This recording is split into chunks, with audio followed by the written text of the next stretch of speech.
Baik, selamat malam. Shalom Bapak Ibu Saudara sekalian. Malam ini online Bible Study memasuki sesi ke-8, masih kitab Daniel, dengan tema penglihatan Daniel, yaitu domba dan kambing. Ya, baik, mari kita tundukkan kepala lebih dahulu. Mari kita berdoa. Bapa kami yang di surga, kembali kami mau belajar bersama dalam online Bible Study ini. Biarlah Tuhan sendiri yang mengarahkan setiap kami, yang mencerahkan setiap kami, agar kami benar-benar mengerti apa yang dimaksud oleh firman Tuhan. Terima kasih, berkati mulut hamba-Mu untuk menyampaikan kebenaran ini. Di dalam nama Tuhan Yesus kami berdoa dan mengucap syukur. Amin. Baik, Bapak Ibu, malam ini adalah sesi ke-8, Kitab Daniel, dengan tema penglihatan, yaitu tentang domba dan kambing. Bapak Ibu, saya ingatkan kalau kita mendengar sepintas gitu, atau membaca satu dua ayat, jangan lalu kesimpulan sendiri, harus dilihat dalamnya apa, konteksnya apa ya. Oke, kita lanjutkan. Ya, kita malam ini akan mengupas Daniel pasal 8, Bapak Ibu Saudara sekalian. Jadi total pasal 8, nanti bisa dibaca ulang sendiri ya. Di Daniel pasal 8 ini berisi penglihatan tentang masa depan yang diberikan kepada Daniel, yaitu pada tahun ketiga pemerintahan Raja Belshazzar. Kita sudah pernah bahas Raja Belshazzar ini ya, dari Babel. Itu ditulis di Daniel pasal 8 ayat 1. Pada tahun ketiga pemerintahan Raja Belshazzar. Jadi kejadian ini adalah 2 tahun setelah Daniel mimpi soal 4 binatang, yaitu yang sudah kita bahas di minggu yang lalu. Itu Daniel bermimpi tentang 4 binatang. Nah, 2 tahun kemudian ini kisahnya, pasal 8 ini. Karena yang dulu itu kan pada waktu awal pemerintahan Raja Belshazzar. Ini yang ketiga, tahun ketiga, jadi 2 tahun kemudian ya. Baik, eh, penglihatan ini menjelaskan akan adanya kerajaan-kerajaan yang akan muncul setelah Babel. Jadi topiknya tetap sama, saudara, tentang masa depan. Tentang sejak Babel ada kerajaan yang akan muncul terus, gitu ya. Dan lambang-lambang di dalam pasal ini telah menjadi persoalan banyak penafsiran. Karena namanya lambang itu bisa ditafsirkan macam-macam, baik dalam tradisi Yahudi maupun tradisi Kristen. Ya, kita lanjutkan dulu. Ya, pasal 2-nya, aku melihat dalam penglihatan itu, dan sementara aku melihat, aku berada di Puri Susan. Susan ini atau Susa itu adanya di sini. Sebentar, saya warnain dulu ya.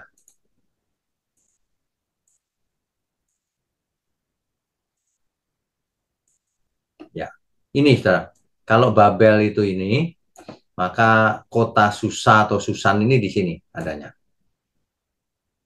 Dia ada di wilayah Elam, ya. Dan aku melihat penglihatan itu bahwa aku sedang di tepi Sungai Ulai, gitu, ya. Nah, kota Susan atau Susa pada zaman kerajaan Babel, khususnya di bawah kekaisaran Neo Babilonia, itu abad ke-7 sampai 6 sebelum Masehi, merupakan kota kuno yang terletak di wilayah yang sekarang menjadi bagian dari Iran Barat Daya. Ini, saudara. Ini kalau zaman sekarang wilayah Iran, ya. Pada masa itu Susan adalah bagian dari wilayah Elam yang berada di bawah pengaruh dan kekuasaan Babel pada waktu itu ya. Nah, yang terkenal dengan kota Susa ini atau Susan ini adalah ditemukannya hukum Hammurabi di sana pada tahun 1901-1902 oleh arkeolog Prancis ya. Hukum Hammurabi ini adalah hukum yang paling tua yang ditemukan. Itu hukumnya yang ada di Babel ya. Tapi ketemunya ada di kota Susa ini. Oke, kita lanjutkan lagi.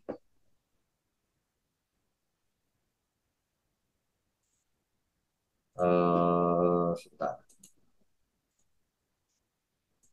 Ya. Nah, pasal 3 sampai pasal 8 ayat 3 sampai 4 di situ di, dilihat Daniel tentang adanya seekor domba jantan yang bertanduk. Ya. Coba kita baca ayat 3 dan 4 ya. Aku mengangkat mukaku dan melihat tampak seekor domba jantan berdiri di depan sungai itu. Tanduknya dua dan kedua tanduk itu tinggi. Tetapi yang satu lebih tinggi dari yang lain dan yang tinggi itu tumbuh terakhir. Nah, kalau kita mengerti artinya apa nanti jelas tuh ya. Aku melihat domba jantan itu menanduk ke barat, ke utara dan ke selatan. Dan tidak ada seekor binatang pun yang tahan menghadapi dia. Dan tidak ada yang dapat membebaskan dari kuasanya. Ia berbuat sekehendak hatinya dan membesarkan diri.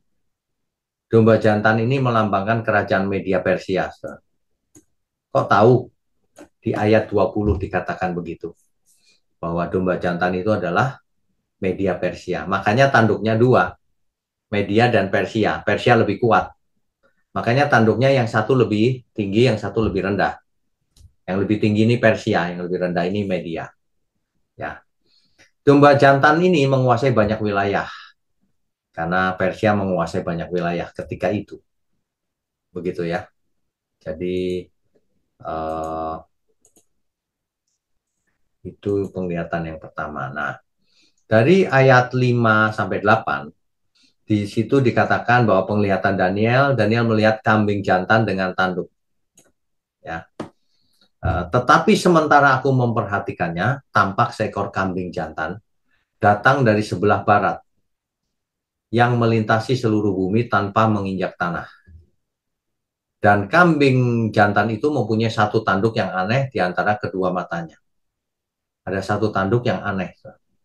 Ia datang pada domba jantan yang dua tanduknya, dan yang kulihat berdiri di depan sungai itu, lalu menyerangnya dengan keganasan yang hebat. Ini, saudara. Ya, si kambing ini menanduk domba jantan dengan hebatnya. Ayat 7, aku melihatnya mendekati domba jantan itu, ia menggeram lalu ditanduknya domba jantan itu. Dipatahkannya kedua tanduknya. Dan domba jantan itu tidak berdaya untuk tahan terhadap menghadapi dia. Kalah domba jantannya. Media Persia kalah oleh kambing jantan ini. Dihempaskannya dia ke bumi, diinjak-injaknya, dan tidak ada yang melepaskan domba jantan itu dari kuasanya. Kalah, saudara. Jadi media Persia kalah. Dikalahkan oleh, ini lanjutannya. Kambing jantan itu sangat membesarkan dirinya, tetapi ketika ia sampai pada puncak kuasanya, patahlah tanduk yang besar itu. Lalu pada tempatnya tumbuh 4 tanduk yang aneh. Jadi tanduknya yang gede itu patah, numbuh 4. Sejajar dengan keempat mata angin yang dari langit. Ya, oke, kita lanjutkan dulu. Ya, artinya ini, saudara. Kambing jantan itu melambangkan kerajaan Yunani. Tahu dari mana? Baca saja ayat 21-nya.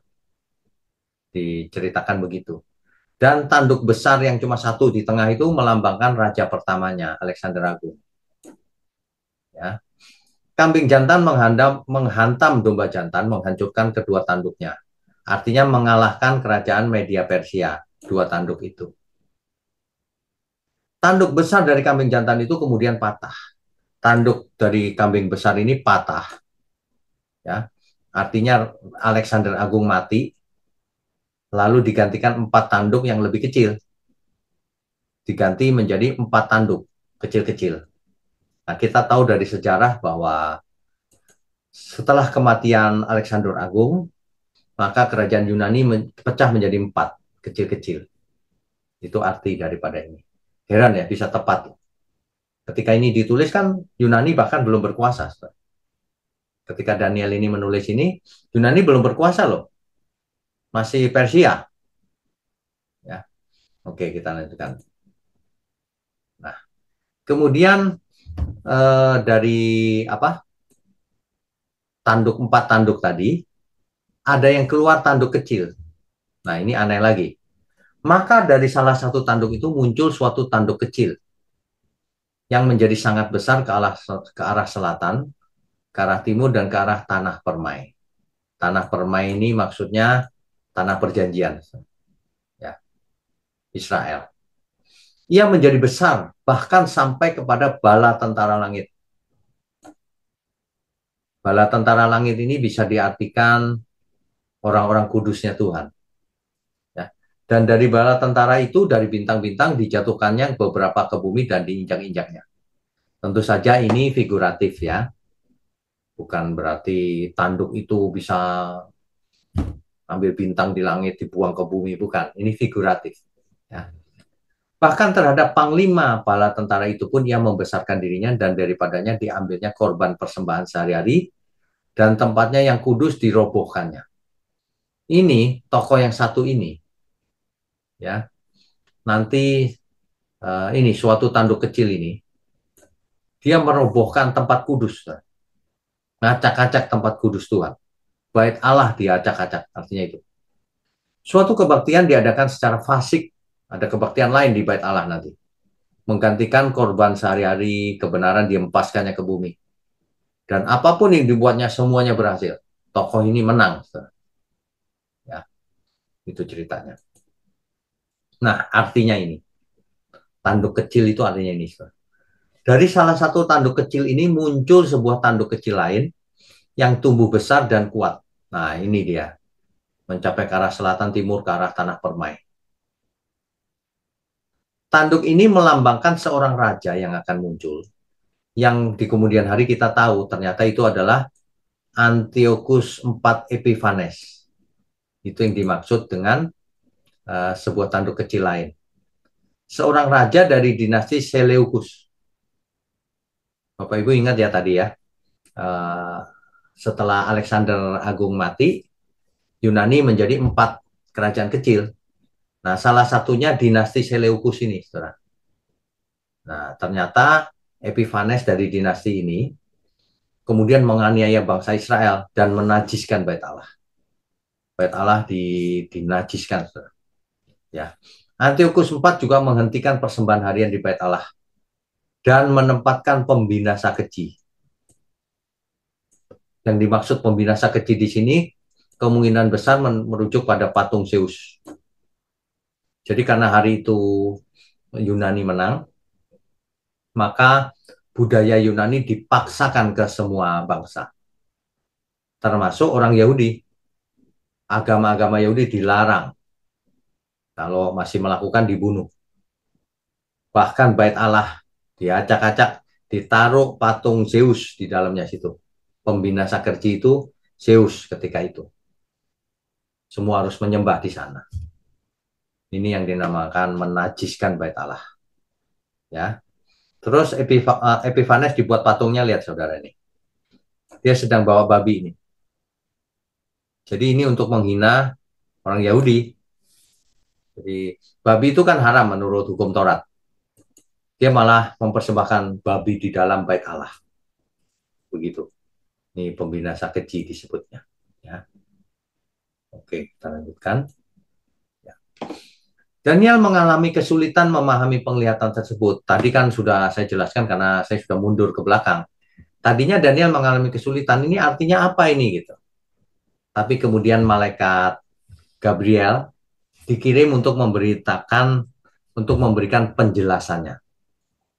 Gabriel menjelaskan bahwa domba jantan melambangkan media Persia, kambing jantan melambangkan Yunani, dan tanduk besar adalah raja pertamanya itu Alexander Agung. Itu yang menjelaskan Gabriel. Ya. 4 tanduk kecil yang muncul setelah tanduk besar itu patah melambangkan 4 kerajaan yang muncul dari kekaisaran Alexander. Gitu. 4 dinasti Yunani ya, salah satunya Seleucus tadi. Tanduk kecil yang muncul dan menjadi kuat di akhir zaman melambangkan raja yang kejam. Itu Antiochus IV Epiphanes tadi ya. Yang akan menentang Tuhan dan menganiaya orang-orang kudus. Gabriel juga menjelaskan bahwa penglihatan ini akan terjadi dalam waktu yang jauh di masa depan. Itu artinya, saudara. Ya. Oke, kita lanjutkan dulu. Ya, tepat seperti yang dinubuatkan dalam Daniel 8 ayat 14. Coba kita baca dulu Daniel 8 ayat 14 ya. Daniel pasal 8 ayat 14. Maka ia menjawab, sampai lewat 2300 petang dan pagi, malam dan pagi, lalu tempat kudus itu akan dipulihkan dalam keadaan yang wajar.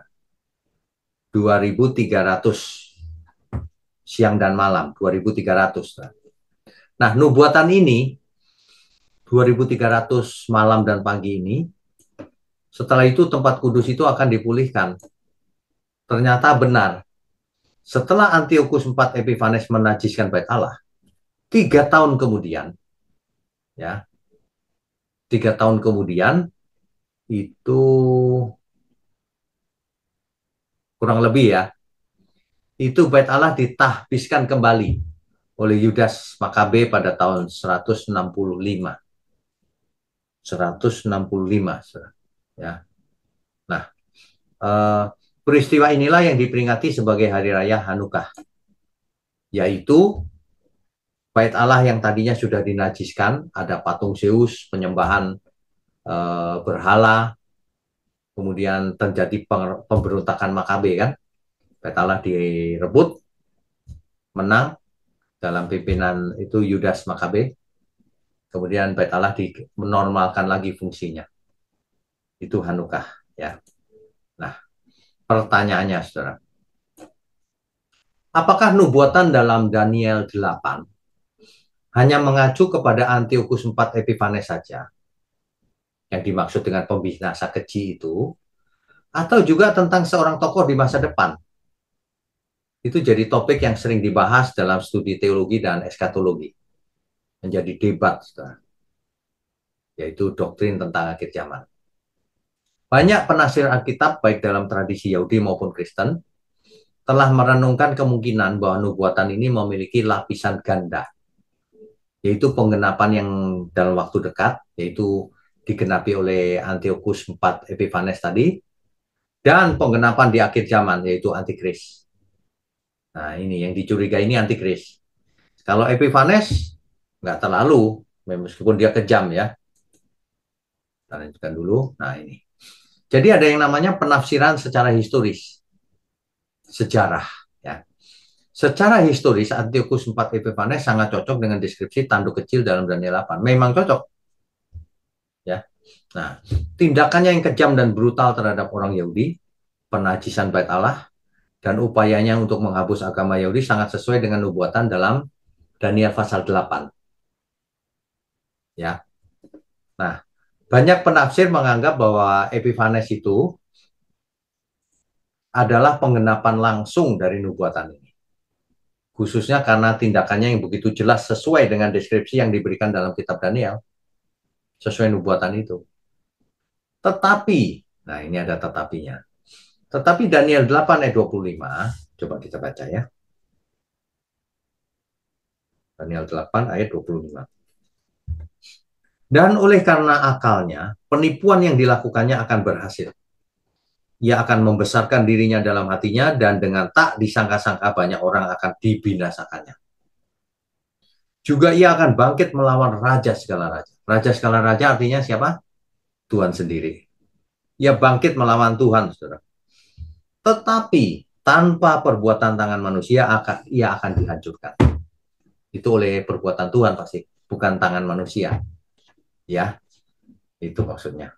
Nah, faktanya, ternyata Epiphanes dilaporkan menjadi gila, saudara, dan akhirnya mati di Persia pada tahun ini. Cocok juga. Ini penafsiran historis. Sejarahnya memang ada. Cocok. Gitu ya. Oke, kita lanjutkan. Nah, kalau penafsiran eskatologis, penafsiran secara akhir zaman, yang ada hubungan dengan akhir zaman. Nah, itu ini. Ya. Beberapa ahli kitab Biblika juga percaya bahwa nubuatan ini juga memiliki penggenapan ganda. Bapak Ibu Saudara yang ngikutin online Bible Study ini secara tekun, pasti sudah pernah kita bahas tentang penggenapan ganda. Dulu contohnya, karena seorang anak telah diberikan nubuatan Yesaya. Itu ternyata adalah anak Yesaya sendiri atau anak raja di zaman itu. Tapi kemudian Di perjanjian baru itu dipakai untuk merujuk kepada Tuhan Yesus. Ganda, saudara. Nubuatan itu bisa terjadi dalam waktu dekat, tapi rupanya dipakai Tuhan juga untuk menjelaskan suatu hari nanti di masa depan yang jauh. Itu pengendapan ganda namanya, ya.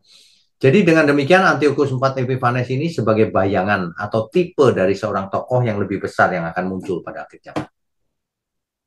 Tokoh ini sering diidentifikasi sebagai antikris dalam tradisi Kristen. Dalam pandangan ini, Antiochus IV adalah semacam prototipe, model saja dari antikris. Antikris itu modelnya kayak gitu, nanti lebih hebat gitu. Nah, seorang penguasa yang akan datang, yang akan melakukan penindasan terhadap umat Tuhan pada skala global. Kalau itu skalanya dulu masih kecil kan, prototipenya antikris. Nah, sekarang skalanya global. Setelah kalau melihat ada skala global yang menentang Tuhan Yesus dengan cara yang lebih besar dan lebih luas. Ya, beberapa bagian dari kitab Daniel dan Wahyu dipahami saling melengkapi dalam mengungkapkan rincian tentang antikris dan konflik besar yang akan terjadi sebelum kedatangan Yesus Kristus yang kedua. Ini penafsiran eskatologis. Dan kalau kita mengerti maksudnya apa, ini ada cocoknya juga. Ada hubungan dengan bilangan si binatang itu, antikris itu. 666. Ya. Ya. Kalau kita perhatikan dalam nubuatan itu, ada indikasi-indikasi penting ini. Beberapa tanda atau frase yang menunjukkan bahwa nubuatan ini mungkin mengarah pada peristiwa di masa depan, yaitu adanya istilah akhir zaman di Daniel pasal 8 ayat 17 dan 19. Dan ada istilah masa depan yang masih jauh, Daniel 8 ayat 26. Jadi mungkin yang dimaksud ini, selain menunjuk kepada waktu dekat, Epiphanes, juga menunjuk pada akhir zaman. Ada seorang tokoh yang jauh lebih besar. Epiphanes hanya bayangannya saja. Hanya prototipenya saja. Hanya skala kecil saja. Tapi nanti antikris skalanya global.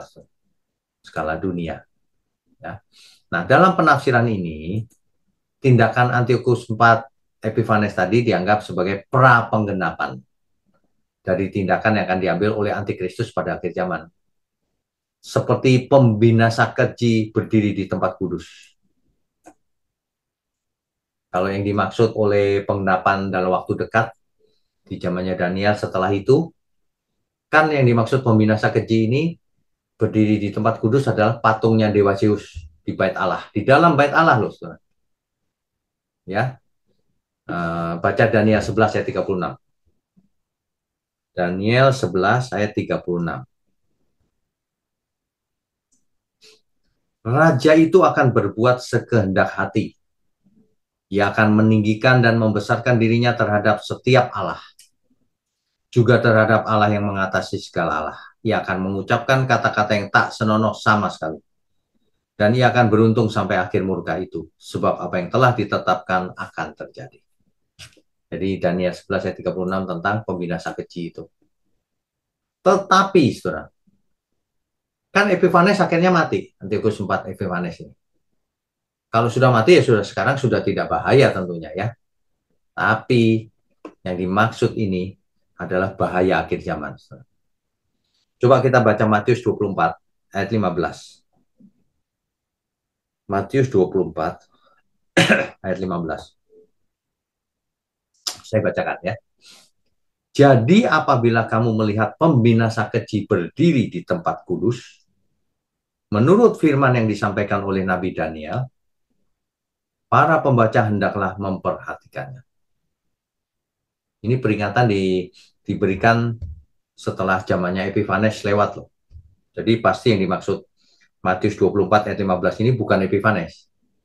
Kalau dimaksud kitab Daniel mungkin Epiphanes bisa saja. Tapi Matius memakai cerita yang sama untuk menunjuk satu tokoh di masa depan. Di masa depannya adalah waktu itu ditulis, abad pertama. Nah, kalau sekarang sudah abad 20 sekian, tentunya bisa saja itu sudah lewat tokoh itu ya. Apalagi 2 Tesalonika, coba kita baca. 2 Tesalonika 2 ayat 4 ya. Atau dimulai dengan ayat 3 dulu. Janganlah kamu memberi dirimu disesatkan orang dengan cara yang bagaimanapun juga. Sebab sebelum hari itu haruslah datang dahulu murtad dan haruslah dinyatakan dahulu manusia durhaka yang harus binasa. Yaitu lawan yang meninggikan diri di atas segala yang disebut atau yang disembah sebagai Allah. Bahkan ia duduk di bait Allah dan mau menyatakan diri sebagai Allah. Ini kan cerita yang dulu itu Dewasius, tapi sekarang sudah bukan, karena sudah hancur kan semua. Yang dimaksud ini pasti suatu tokoh atau kekuatan atau apa namanya. Itu dia. Ya, hati-hati ya, Saudara. Penafsiran ini memungkinkan untuk memahami bagaimana nubuatan dapat memiliki relevansi yang langsung bagi generasi Daniel, tapi juga relevansi profetis bagi masa depan. Saudara kalau menemui suatu nubuatan, itu hati-hati, ada yang nubuatan yang tunggal, ada yang ganda, ada yang bermakna ganda memang. Ya, oke, kita lanjutkan. Ya, kesimpulannya begini, saudara. Meskipun Antiochus IV Epiphanes adalah penggenapan langsung dari nubuatan dalam Daniel 8, tetapi ada kemungkinan bahwa nubuatan ini juga merujuk pada seorang tokoh akhir zaman yang akan muncul sebagai antikris. Ya, yang bilangannya 666. Penafsiran ganda semacam ini memberikan ruang bagi pemahaman bahwa nubuatan dapat memiliki lapisan makna ganda yang relevan bagi masa lalu maupun masa depan. Ya. Seperti nubuatan yang lain di Alkitab, makna penuhnya seringkali terlihat lebih jelas seiring waktu ketika penggenapan masa depannya digenapi kemudian. Yaitu bermakna ganda ya, di masa dekat dan masa jauh. Saudara sekalian, seringkali kita belajar sesuatu itu ada selipan. Ya. Kalau soal Babel digantikan dengan Persia, Persia digantikan dengan Yunani, Yunani digantikan dengan Roma, itu kita sudah dapat waktu mimpinya Nebukadnezar, bukan? Tapi ini kelihatannya hal yang sama, cuma menekankan adanya Persia digantikan dengan Yunani. Lebih detail ceritanya. Nah, dari Yunani inilah muncul tanduk kecil yang aneh tadi, yang akan menajiskan bait Allah. Nah, itu sudah digenapi di zamannya Antiochus IV Epiphanes. Patung Dewa Zeus ditaruh di dalam bait Allah. Harus menyembah. Tapi Epiphanes kemudian mati. Nah, kemudian di perjanjian baru di kitab Matius dikatakan akan ada yang berdiri di bait Allah lagi. Nah, itu tentu saja yang setelah masa itu, bukan Epiphanes lagi. Itulah antikristus yang akan menyesatkan orang seluruh dunia. Ya, kalau di kitab Wahyu dikatakan penunggang kuda hijau. Penunggangnya namanya Maut. Maut, saudara namanya. Kemudian Hades mengikutinya. Jadi kalau orang ikut antikris ini pasti binasa. Pasti. Ya, kita belajar terus ya, saudara. Makin hari makin lengkap. Jangan pakai menafsir suka-suka sendiri. Jangan menafsir berdasarkan film, bioskop, kata orang, buku. Jangan baca sendiri, dicocokkan dengan fakta historis, dicocokkan dengan ayat-ayat di perjanjian baru.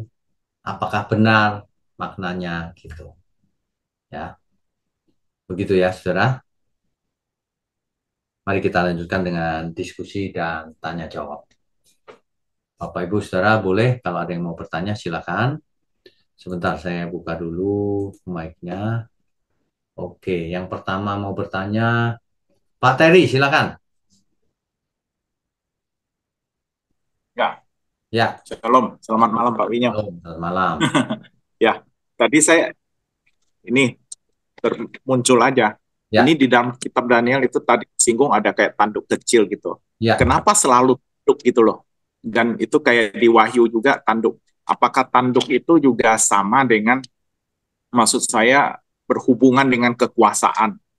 Dan saya teringat waktu apa ya, waktu Saul ditabiskan itu ya menjadi raja, dia dia ditabiskan oleh Samuel dengan buli-buli ya, tapi ya. si Daud ini dengan tanduk gitu loh. Apakah memang ada kecenderungan seperti itu? Maksud saya tanduk itu menandakan sesuatu, Pak Winyo. Betul. Begitu aja. Jadi kalau kita lihat Daniel pasal 8 ini, kan ada kambing, ada domba. Kambingnya menanduk domba. Nah, kita tahu berarti bahwa apa Yunani mengalahkan Persia. Itu tanduk itu kekuasaan memang, power, kekuasaan. Dilambangkan dengan tanduk. Ya, kayak kalau misalnya ini, kalau di dalam kitab ada juga tanduk keselamatan. Nah, Ya, tanduk ini itu kekuasaan, berbicara memang kekuasaan atau kekuasaan ya. kekuatan ya. Ya, Ya, jadi memang kecenderungan tanduk itu berbicara kuasa ya, ya Pak karena Winyo. tanduk gunanya apa? Tanduk gunanya untuk menanduk, kan gitu. Tanduk bukan buat nyanyi kan, tanduk buat menanduk. Ya, Jadi, lambang kekuatan, ya, alat ya, untuk menyerang. ya. Oke, Ya, oke. itu saja. Ya, itu aja dulu Pak Winyo. Oke, Tuhan berkati. Terima kasih Pak. Berikutnya Pak Payaman, silakan Pak.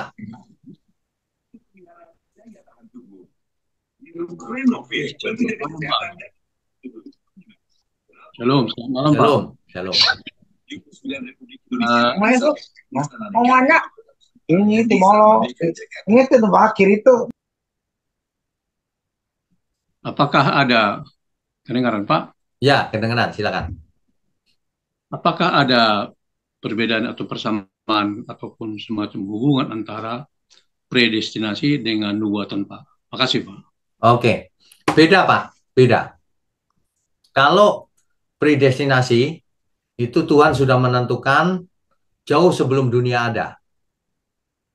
Jadi seperti dalam teologi Calvin bahwa mereka percaya bahwa semua itu tentang predestinasi. Artinya ada orang-orang yang belum lahir si A, si B, si C, si D itu sudah ditentukan binasa sebelumnya. Ada skenario ilahi.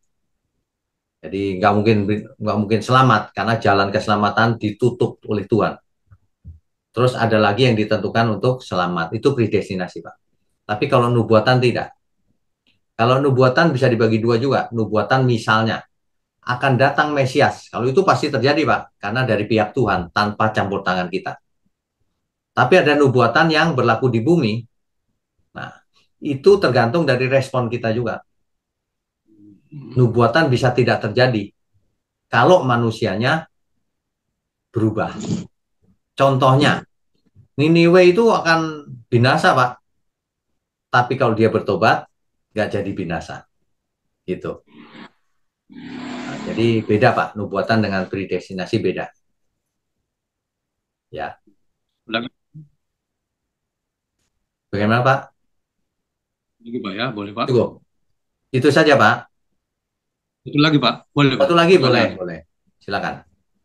Jadi Bapak katakan bahwa akan ada antikris Ya, secara global. Ini global kan mendunia Pak kan gitu Pak kan? betul. Dengan yang barangkali kita asumsikan pandemi kira-kira begitulah Pak kan mendunia. Nggak ada hubungan dengan pandemi, Pak. Pandemi juga mendunia Pak kan gitu Pak. Ya, ya. Tapi antikris ini dia duduk di bait Allah, Pak. Mengaku dirinya Allah yang benar. Oh, jadi pertanyaan saya Pak, kalau itu misalnya datang, apakah ada nyata fakta suatu perang terbuka secara fisik? Ya Licik tentu ada, begitu. Pak. Tentu ada. Tentu ada, Pak. Oh, ada Pak ya. Iya. Ya,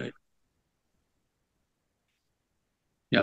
Makasih Pak. Oh, oke. Tuhan berkati. Berikutnya Bu Meme, silakan. Shalom Pak Wino, selamat malam. Shalom. Selamat malam. Ya.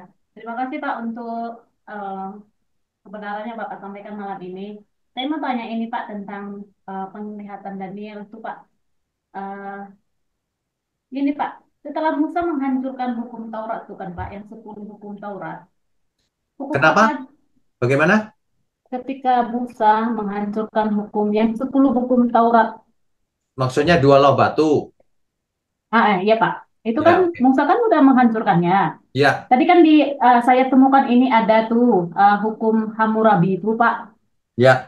Ah, Maksud saya mau nanya gini Pak, apa yang berlaku setelah Musa menghancurkan itu dua batu itu, hukum apa yang berlaku Pak sampai zaman Daniel ini Pak? Apakah itu hukum Hammurabi ya Pak ya? Bukan hukum Taurat. Hukum Taurat Musa, juga ya Pak? Musa banting dua loh batu itu, tapi kemudian buat lagi. Oh dibuat lagi gitu. Buat lagi. Oh, Ibu coba ikuti sesi-sesi yang di kitab yang membahas tentang dua loh batu itu. Dibanting lalu dibuat lagi. Jadi sepanjang perjanjian lama itu hukum Taurat yang berlaku. Hukum oh, Taurat baru tidak berlaku ketika Tuhan Yesus mati di kayu salib. ya mengerti Pak. Sampai Tuhan Yesus menggenapinya ya Pak ya? Ya, betul. Ya, Ya satu lagi nih Pak. ya, Tadi saya temukan ini Pak di yang Bapak jelaskan tadi 2 Tesalonika 2 ayat 4 tuh Pak. ya, ya, Itu yang saya ambil intinya aja ya Pak ya. ya. Bahkan ia duduk di bait Allah dan mau menyatakan dirinya sebagai Allah. Nah, kalau kita zaman sekarang Pak, kalau kita pergi ke gereja itu, apakah juga setan juga berada di gereja ya Pak? Ini pertanyaannya, Saya pertanyaannya agak sulit nih. Bagaimana ini? Kalau setan itu ada di mana-mana, tapi dia tidak berkuasa atas tubuh orang percaya, sebab tubuh orang percaya itu bait Allah. Kalau gedung sih ada, nggak masalah. Mau ada setan, mau enggak, itu gedung. Tapi kalau bait Allahnya tubuh kita, kalau kita memang hidup kudus, nggak bakalan setan bisa masuk. Jelas nggak? Iya jelas Pak. Tapi kemarin kan itu pendeta saya bilang kalau di mana-mana gereja baik Allah itu setan nggak ada gitu bilangnya Pak. Nggak ada ya? Lah kok ada yang Katanya. kesurupan tapi? Itu Ada Pak nggak makanya kesurupan saya di mau. gereja? Nggak tahu juga Pak. Ada, Ada Pak. Ada ya? ada. Oh ya. Kesurupan di gereja berarti ada setan nggak? Ada nih Pak. Kalau Nah iya, kesurupan. kok nggak ada bagaimana? Iya Pak. Itu Pak Bahkan makanya setannya bingung. kadang-kadang bentuknya manusia. Iya. Loh kalau manusianya ngajar yang salah, kira-kira setan nggak dia? Iya kan? Hmm. Nggak mungkin orang benar ngajar salah kan nggak mungkin. Pasti ada roh setan itu di dalamnya yang ngajar beda. Ya, Pak, ya. Gitu, ya. Iya, Pak. Terus Pak kalau contoh kan Pak penglihatan tuh macam anak kecil nih. Ya, Dia tengok yang sudah meninggal, ya. terus dia bilang itu nenek dia, memang dia nampak gitu. Itu juga kalau setan juga ya Pak, roh setan ya gitu ya Pak. Yang begitu itu jangan percaya. Itu kemungkinan besar roh jahat itu yang menyamar. Jadi jangan percaya yang begitu-begitu. Itu roh jahat menyamar seolah-olah kelihatan itu neneknya gitu. Hmm. Ya. Itu Iya Pak. itu sering sekali terjadi itu penyamaran seperti itu. Anak kecil biasanya yang ditemuin. Iya Pak. Ya. Iya Pak, jelas Pak. Makasih ya Pak. Oke, Tuhan Shalom, berkati. berkati. Shalom. Shalom. Bu Mariana, silakan. Ya Pak, Pak tadi kan Pak tadi tanya soal tanduk ya Pak. Kenapa tanduk? Ya. Tanduk ada yang lambangnya jelek, ada yang lambangnya bagus kayak tanduk keselamatan. Nah sekarang saya terbersit, kenapa kambing ya Pak? Yang selalu dijadikan lambang untuk hal yang buruk itu Pak. Kenapa bukan binatang lain? Enggak Kenapa juga, Bu. Enggak juga. Enggak juga Pak? Jadi, enggak juga. Memangnya domba itu baik yang tadi? Enggak, itu Persia. Iya kan? Enggak juga. Jadi orang suka salah ngerti. Kambing lebih jelek dari domba. Enggak juga, tergantung konteksnya. Oh. Ini domba sama kambing sama-sama ini. Dia melawan umat Tuhan. Nah, itu domba sama kambing itu pas yang ada di Daniel ini ya Pak. Tapi kalau yang tempat cerita-cerita lain, kalau domba itu seolah-olah yang lemah, yang nurut. Kalau yang kambing sepertinya yang tidak gitu ya Pak. Ya bisa juga, tergantung konteksnya. Dalam cerita yang mana dulu. Gitu.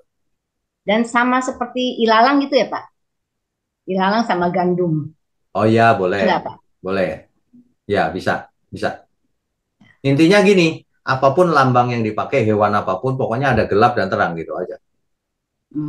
Ada Jadi orang nggak hidup. selalu bahwa kalau kambing itu selalu dilambangkan yang jelek.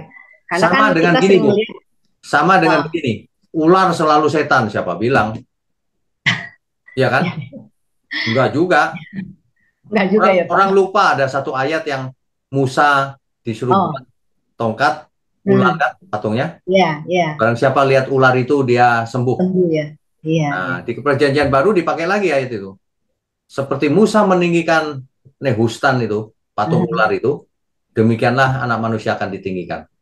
Masa setan itu ya bukan, iya, iya Pak.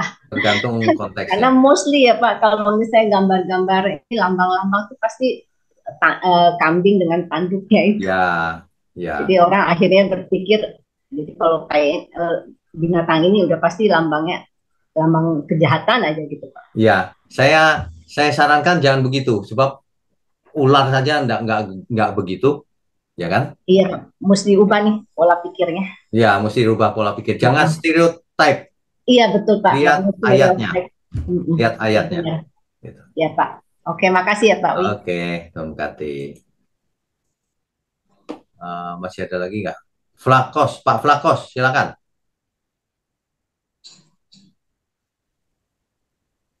Selamat malam Pak, Pak Selamat, Wisnu. selamat malam. Shalom. Shalom. Ya Pak, gini, ini mimpi Daniel yang dua ini kelihatannya lebih rinci sekali, yang lebih detail artinya toh. Betul, Menandakan bahwa nanti yang akan terjadi ke depan. betul. Pak, dalam bacaan dari pasal 8 sampai akhir ini tadi saya lihat penjelasannya, ada kalimat-kalimat yang memang saya tidak mengerti ini. Seperti hukum Hammurabi, peristiwa Pak Makabe, itu Ya, mungkin Pak Wisnu bisa jelaskan sedikit peristiwa Hanukkah. ya. Ya itu aja Pak, mungkin Pak bisa Oh, jelaskan.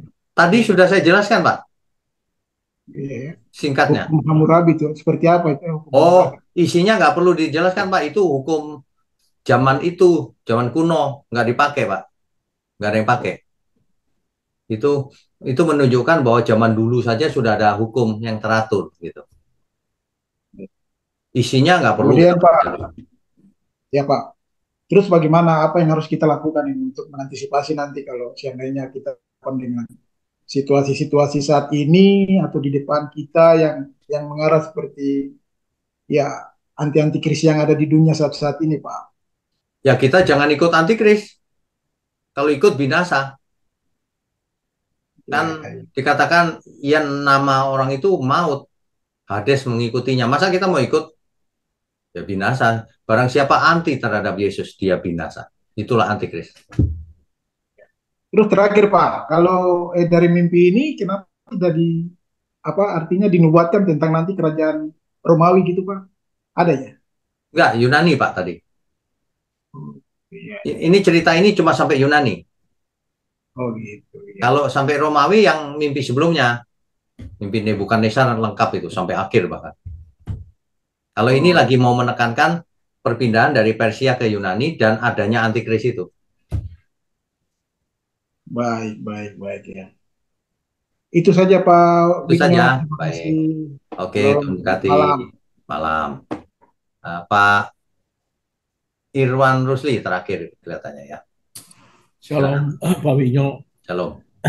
Pertanyaan saya adalah dua. Pertama, mengenai penjuru di mana domba itu menyerang ke barat, ke utara, ke selatan, tapi nggak ke timur.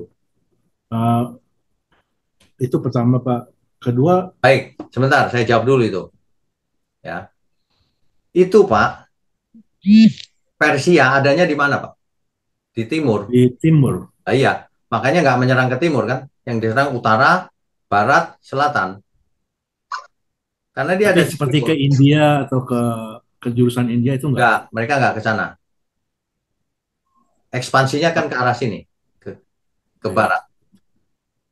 gitu. Karena tanah perdamaian apa? Karena jurusannya di barat gitu Pak? Eh, Pokoknya mereka nggak mengarah ke timur loh, Timur. mengarahnya ke Ya, sini, ke area. Ini kan ada apa namanya? Daerah bulan sabit yang sangat subur, Pak, yang diperebutkan terus. oke. Nah, itu. Eh, Lalu yang kedua Pak itu yang 2.300 hari, saya hitung-hitung 3 tahun itu kalau kita hitung 1 tahun itu 2 kali kan disebutnya pagi dan petang. Berarti 1 hari itu sebut 2 kali. Kalau sebut 2 kali itu tepat dalam arti 2 kali sehari berarti 1 tahun 700, 750 kali 3 berarti 2.300. Ya, Eh, Menarik kenapa dihitung 2 kali satu atau itu hanya sesuatu yang biasa dilakukan apa menghitung 1 hari itu 2 kali? eh, kan istilahnya 2.300 itu malam dan siang, Pak. Malam dan pagi kan. Hitungan itu, Oh, jadi kalimat itu. 2.300 itu 2.300 malam dan pagi. Iya, malam dan paginya 2.300 total. Jadi 1000 berapa ya? 1.150 kira-kira ya, itu ya. Iya, Eh, jadi saya hitungnya 1 hari 2 kali berarti setahun 700 lebih kan ya, 365. ya, ya. 700 kali 365 tiga kali tahun 3. berarti tepat itu. Iya, makanya tepat itu. Lalu terakhir Pak, Ya. apakah ini nubuatan terakhir sebelum Yesus datang dan kita tidak akan ada lagi nubuatan sesudah Yesus? Oh, ada, Pak. Di zaman Tuhan Yesus kan ada nubuatan tentang pohon ara, Ayo. ya kan? Tapi itu semua diberikan oleh Yesus toh. Iya, iya, betul. Jadi sesudah Yesus lahir tidak ada lagi nubuatan oleh yang lain kecuali oleh Yesus. Bisa Oleh begitu? Yohanes, Yohanes kan ada nubuatan lagi, Pak, di kitab Wahyu, Oh, oke. ya Jadi kan? bukan terakhir Pak ya. Enggak, bukan. Masih Pak Wino. Itu aja, Pak. Ya, Oke, baik. God Terima bless. kasih. God bless. Siapa lagi ya? Ibu Ningsih. Bu Ningsih, silakan.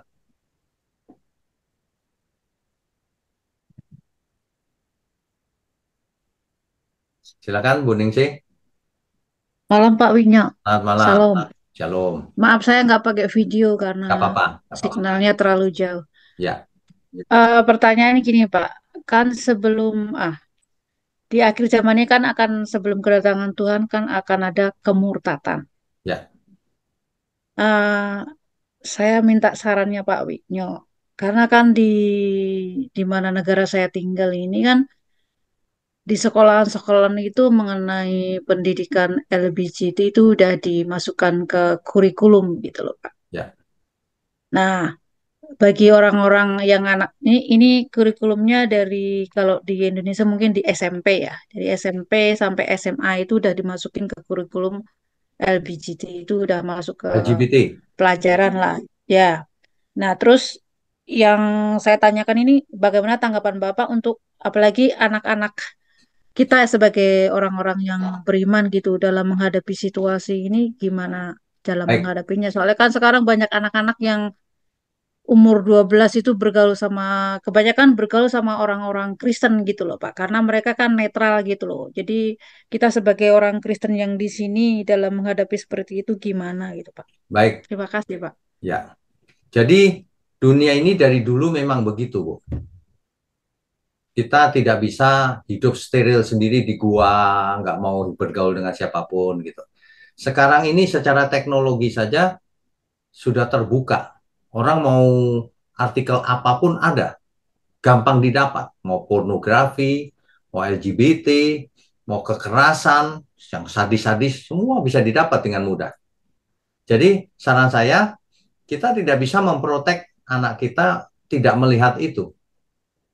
Tapi kita memberikan dasar pagernya yang kuat, kehendak Tuhan, kebenaran. Sehingga ketika mereka ketemu dengan yang begitu, mereka sudah tahu yang ini menyimpang. Supaya kita tidak ikut yang menyimpang. Gitu. Jadi seperti kita tidak bisa memprotek hidup kita steril semuanya. Tanpa bakteri. Nggak bisa, biarin aja kena bakteri, kena apa. Tapi kita kebal. Nah, seperti itu. Nah, caranya kita harus mendidik anak kita dengan kebenaran firman. supaya ketika ketemu dengan LGBT, oh ini menyimpang, nggak boleh diikuti gayanya. Oh ini nggak boleh, nggak baik. Ini bukan kehendak Tuhan. Begitu. Pagernya di situ, di kitanya. Kalau dunia bisa apa saja, bisa rusak. Gitu. Nah, itu cara cara mengasih pengertian ke anak gitu loh, Pak. Karena Harus kan dididik sejak kecil, Bu, sebenarnya idealnya. Kalau sudah besar, nah itu agak susah, sulit. Seringkali kalau udah besar nggak mau dididik kan.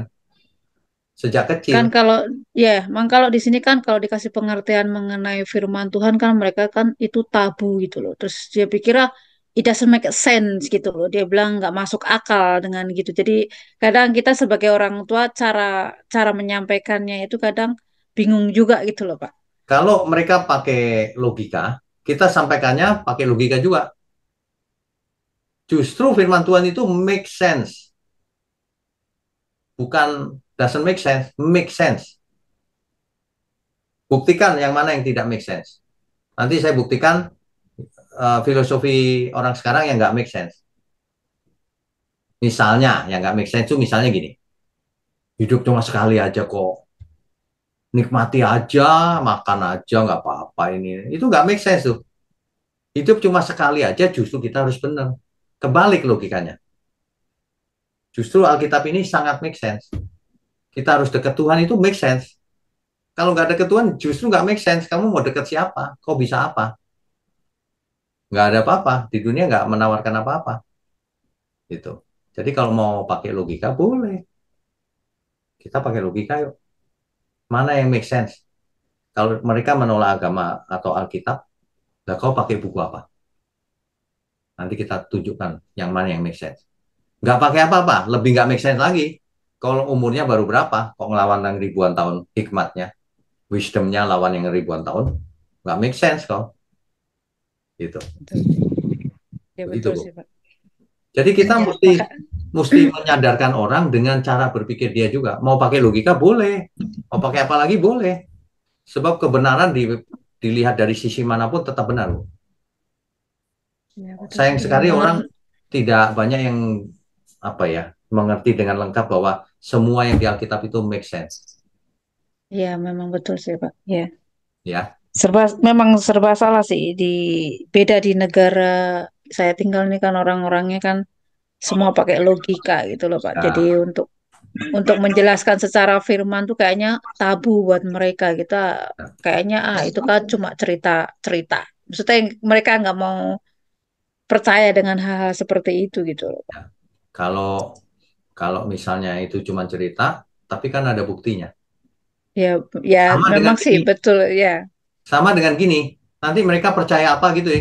Kita balikin lagi. Ah, itu cuma cerita kamu, buktinya mana? Nggak ada. Ayo, itu. Ya memang tantangan juga sih Pak hidup di Ya, negara betul. yang orang-orang seperti ini itu kadang di tempat pekerjaan pun juga kalau kita nggak menghargai mereka LGBT juga kadang kita kena sanksi juga itu loh Pak. Itu kan juga berat juga tantangannya seperti itu. Ya, Makanya ya. kemurtatan memang harus terjadi kan. Tapi kita Memang. sebagai orang percaya apalagi di negara saya tinggal ini kayaknya udah kayaknya normal kayaknya mereka itu LBG itu natur lahir seperti itu padahal kan Nah, sebenarnya enggak gitu loh Pak ya itu penyimpangan. ya ya ya Banyak sekali makasih Pak Wisnu penyimpangan di ya, dunia ini yang dianggap normal, Bu. ya memang di sini semuanya dianggapnya sih normal itu kan natur itu kan memang dia born seperti itu padahal enggak Ya, seperti itu ya. Karena nggak usah begitu deh, Bu. Poligami dianggap normal di zaman sekarang. Itu nggak normal, gitu. ya betul sih Masa cinta dibagi-bagi itu kan nggak normal sebenarnya. Ya kan? iya Nah, kita jangan ikut yang nggak normal. Kita tetap harus normal di mata Tuhan. Begitu ya, Ibu. ya makasih Pak Oke, penjelasannya Pak Tuhan berkati. salam selamat malam Salam, selamat malam. Udah habis, nggak ada yang nanya kebetulan nih. Biasanya banyak loh. Oke, baik Bapak Ibu, saudara sekalian. Kita tundukkan kepala, yuk. Mari kita berdoa. Bapa kami yang di surga, terima kasih untuk malam hari ini. Biarlah semua yang kami dengar, kami mengerti, boleh menjadi hikmat bagi kami semua. Agar kami tidak larut ke dalam dunia yang gelap. Amen Terima kasih ya Tuhan. Terima kasih tangan yang mendukung pekerjaanmu ini, berkati juga mereka. Juga kami semua yang mau belajar, merendahkan diri, mau menjadi anak Allah. Kami mohon berkat-Mu turun atas kami. Hanya di dalam nama Tuhan Yesus kami berdoa. Amin.